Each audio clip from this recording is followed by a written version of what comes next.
ప్రతి ఒక్కరూ మీ మేకింగ్స్లో అమ్మా ముత్యాలు ఉండేలాగైతే చూసుకోండి. చాలా బాగుంటాయి అమ్మా ముత్యాలు. సో ఇదిగోండి, ఇలా ఎవ్రీ 3 బీడ్స్కి ఒక చాతన్ రూబీ వేస్తూ వన్ సైడ్ అంతా థ్రెడ్ మేకింగ్ ఇచ్చాను అనమాట.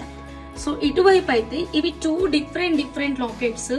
ఇది రెడీమేడ్ పెండెంట్ కాదు, ఇది వేరే లాకెట్, ఇది వేరే లాకెట్. 2 లాకెట్స్ ని జాయిన్ చేసి ఇలా బ్యూటిఫుల్ గా సెట్ చేశాను సైడ్ లాకెట్ మీద. అండ్ వన్ సైడ్ అయితే ఇలా కట్టు తీగ మేకింగ్ ఇచ్చాను. 92.5 సిల్వర్ కస్టమైజేషన్. టోటల్లీ చాలా అంటే చాలా అందంగా వచ్చింది సెట్ అయితే మాత్రం. వెనకాల 92.5 సిల్వర్ కనెక్టర్ వన్ సైడ్ వస్తుంది, ఇట్ సైడ్ అయితే జస్ట్ రింగ్ ఫినిషింగ్ మాత్రమే వస్తుంది. మీ దగ్గర ఎక్స్టెన్షన్ బ్యాక్ చైన్ ఉంటే దాన్ని అటాచ్ చేసేసుకుంటే సరిపోతుంది. ఫస్ట్ టైం మా ఛానల్ చూస్తుంటే సబ్స్క్రైబ్ చేసుకోండి. ఎక్స్టెన్షన్ బ్యాక్ చైన్ లేదు హంస అనేవాళ్ళు మా నెక్స్ట్ షార్ట్ కోసం వెయిట్ చేయండి. ఫిష్ డోరీ అయితే మేము ఫ్రీగానే పంపిస్తాము. Thanks for watching. లైక్ కొట్టడం మర్చిపోకండి.